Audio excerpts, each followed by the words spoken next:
To reduce population, every 15 years God releases millions of monsters. Humanity tried to fight them, but monsters are stronger, people can only hide.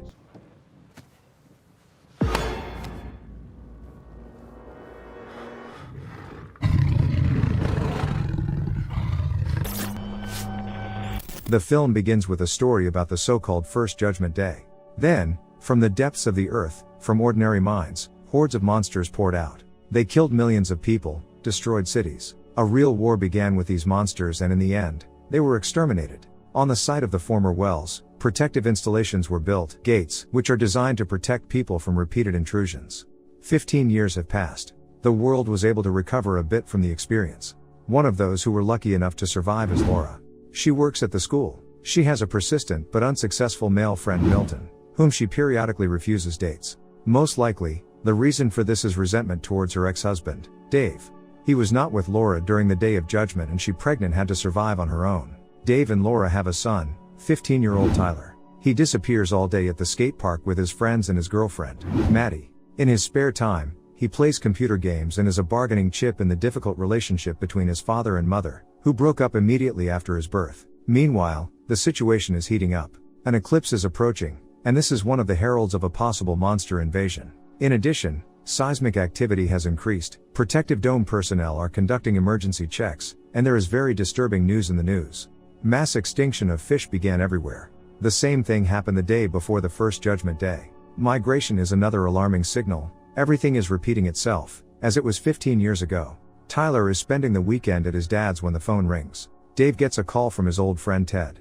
He is sure that the new Judgment Day will be tomorrow. He insists that Dave urgently take the family and come to his shelter before the eclipse. Meanwhile, the first monster appears under the protective dome, quietly sneaking up the stairs. At this time, Laura calls Dave. She has also seen the news and demands that Dave bring Tyler home. Milton has reserved a shelter, and she's sure it's the only thing that can save them. Dave reassures her that he is the father and Tyler is safe with him. Tyler receives a text, reads it, and quietly leaves the house while his father is talking. Laura is in a panic. Dave's house is not secure and he must bring Tyler to her immediately. Dave agrees. He goes to Tyler's room, but he's not there. Milton rushes Laura. The shelter is filling up, they need to hurry. She explains that she can't find Tyler. Milton uses his phone number to find him at the skate park. Tyler is really there with Maddie. She is nervous, her parents left, she was left alone. She is very scared and asks Tyler not to leave her. Tyler promises that he will never do what his father did, he will not leave Maddie alone. Suddenly, a bird cry is heard. Huge flocks of birds fly in one direction. People in the park run in panic. Everyone leaves town. Dave goes to the park to look for Tyler. He gets into a giant traffic jam and runs in search of his son, leaving the car behind. At this time, under the dome, the worker checks the instruments. There is a rustle, some strange sounds. A monster appears, it rushes and tears the worker apart. The soldiers standing nearby shoot at it, but to no avail, ordinary bullets do not harm it. Tyler and Maddie look on in horror at the reigning panic. Dave comes running as Tyler explains to his father that Maddie had nowhere to go and he couldn't leave her. Laura drives up with Milton and takes everyone to the shelter where the seats are booked. There is just over an hour left before the eclipse. There is complete chaos in the city, people are trying to escape, traffic jams are everywhere. Finally, they get to the shelter, but it is cordoned off by the military and only women and children are let in. Dave asks Tyler to take care of his mother and sends them to the shelter. He and Milton remain in the crowd. Tyler goes to the shelter but then runs to his father. Laura and Maddie rush after him. Tyler screams, "He is my father, I will not leave him." At this time, information appears on the scoreboard that the shelter is completely filled, there are no more places. Wasting no time, they run to the car. Dave offers to go to Ted's hideout in the desert, and Milton suggests hiding at the school, which is nearby and there is a basement. Another traffic jam, dozens of cars block the road. They get out of the car. An earthquake begins, and the solar disk is covered with a shadow. The eclipse has begun.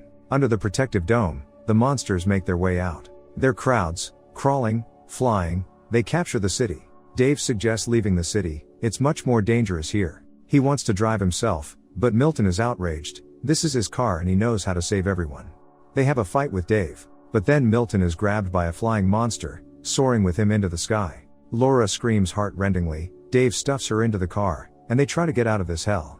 They drive along the canal. Dave reassures the children, everything is fine, we will get out. The car is running out of gas. Dave wants to find a replacement for it. There are several cars ahead. Dave gets into one of the cars. An elderly man hid in the back seat. He glances at a huge bloody monster that looks like the skeleton of a bull. He is very close. The bull passes by the car without noticing them, and begins to chew on the lying body. Dave very quietly rolls the car back to Laura and the kids. Now both cars are standing side by side, but they need to somehow get over to a new one. Meanwhile, the bull noticed them. Then the man gets out of the car, sprinkles the bull with salt from the jar that he was holding in his hands. The bull stopped. The kids and Laura manage to run into Dave's car. Then the bull rushes at the man and tears him to shreds. But Dave manages to drive away from there. Hordes of monsters flock to the city from all sides. Dave is driving down an abandoned road in the mountains.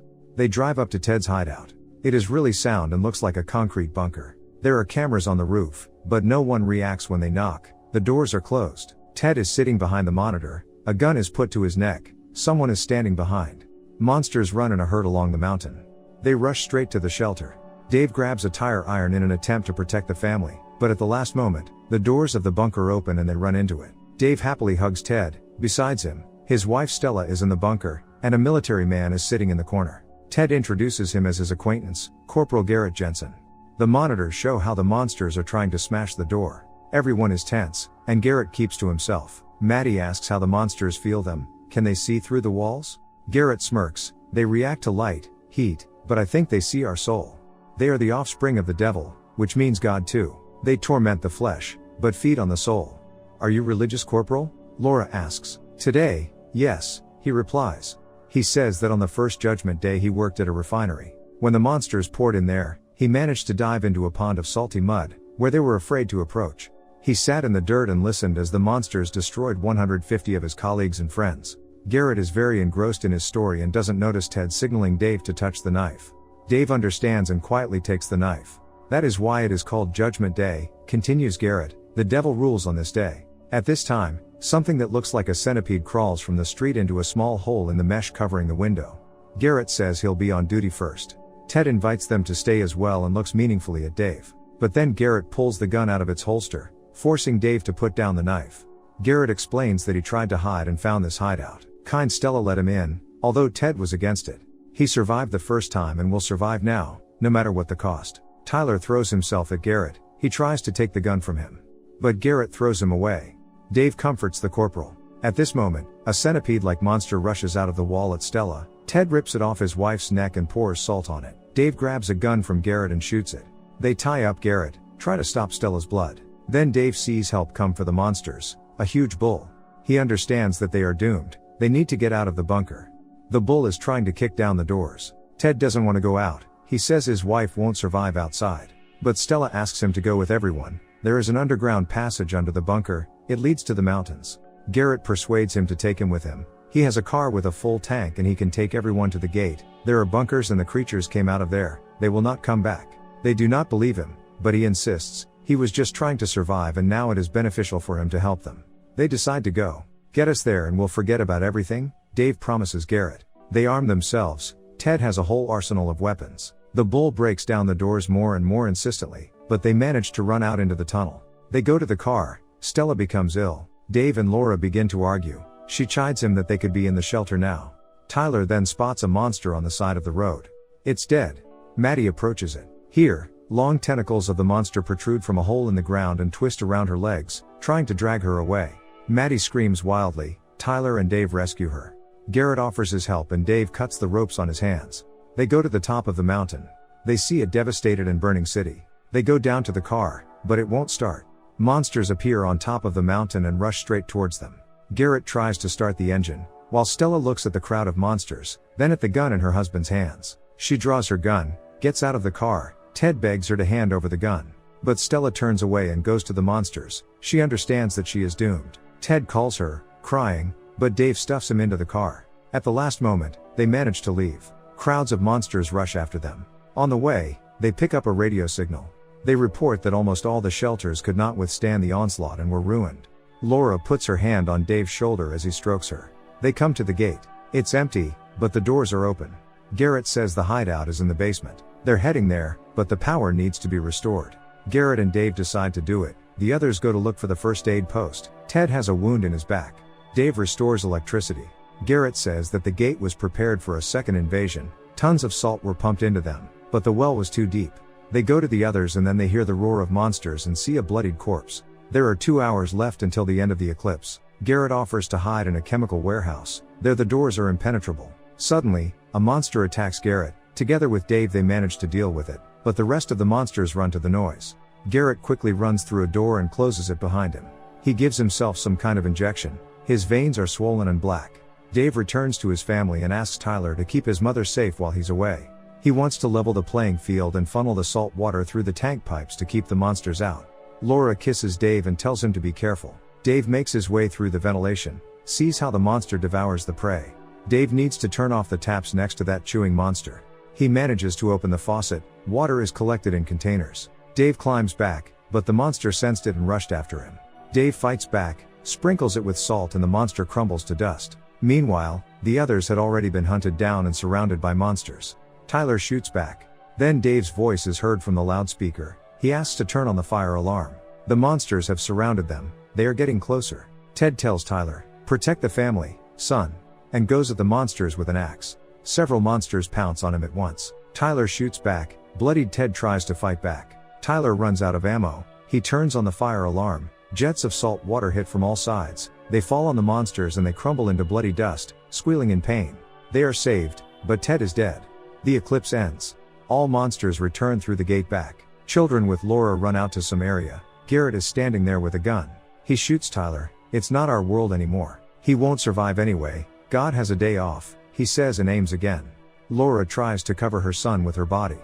Dave runs in and hits Garrett in the head with a fire extinguisher. Dave throws himself at Tyler and Laura. Here, a huge monster appears from below. It lunges at Garrett, who was closer to it, and slowly swallows him whole. They run into the medical unit, make a salty mixture in a cylinder. The monster is getting closer. It kicks down the doors, but Dave manages to throw a canister of concoction at him. It explodes, the monster roaring wildly and crumbling to ash. Laura hugs Dave. They don't believe they've been saved. Embracing, both couples go outside.